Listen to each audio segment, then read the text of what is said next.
আসসালামু আলাইকুম ওয়া রাহমাতুল্লাহি ওয়া বারাকাত। কুইজের ফরম ক্রয় করা বৈধ কিনা?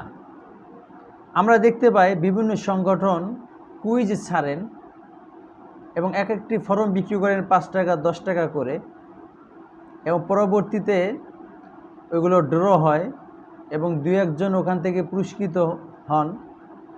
এমন কুইজের ফরম কেনা জায়েজ আছে কিনা বা ছাড়া জায়েজ আছে কিনা?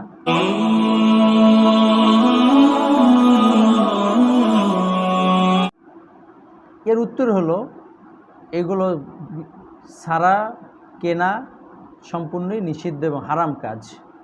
কারণ এইভাবে যারা কুইজ বানায় তাদেরও নিয়ত থাকে এমন যে আমরা এই সমস্ত কুইজ বিক্রি করে হয়তো লাভবান হব বা লস খাবো, এবং যিনি কিনেন তারও এই একই চিন্তা চেতনা থাকে যে আমি পুরস্কার পেয়ে গেলে আমি লাভবান হয়ে গেলাম, অন্যথায় আমার এই কুইজের টাকাটা জলাঞ্জলি গেল।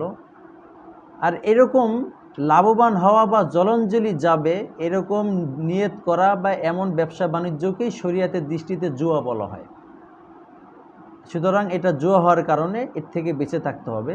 তবে কেউ যদি কোনো শিক্ষামূলক কুইজ ছাড়েন, যেটাকে শুধু বিক্রি করা হচ্ছে, কাগজের দাম নিয়ে বিক্রি করা হচ্ছে, এবং এটা যে নেবেন সে নিয়ে ওখান থেকে পড়ে কিছুটা নিজের জ্ঞান অর্জন করবেন, এরপরে তাদেরকে পরীক্ষা নেওয়া হবে, পরীক্ষাও কেউ পাশ করলে তাকে পুরস্কৃত করা হবে, এরকম যদি নাকি সিস্টেম হয় যেখানে পুরস্কারটা মুখ্য উদ্দেশ্য না এবং লাভবান লস খাওয়া মুখ্য উদ্দেশ্য না, বরং মানুষকে কিছু জ্ঞানের আলো দেওয়া মুখ্য উদ্দেশ্য, এরকম যদি কুইজের সিস্টেম থাকে সেটা বৈধ হবে। কারণ এটা মূলত কুইজে না, এটা হলো মানুষের জ্ঞান বিতরণ, এবং জ্ঞান বিতরণ করতে যে আপনি যে কাগজটায় জ্ঞান বিতরণ করতেছেন কাগজের ন্যায্য মূল্য নেওয়া আপনার জন্য বৈধ আছে।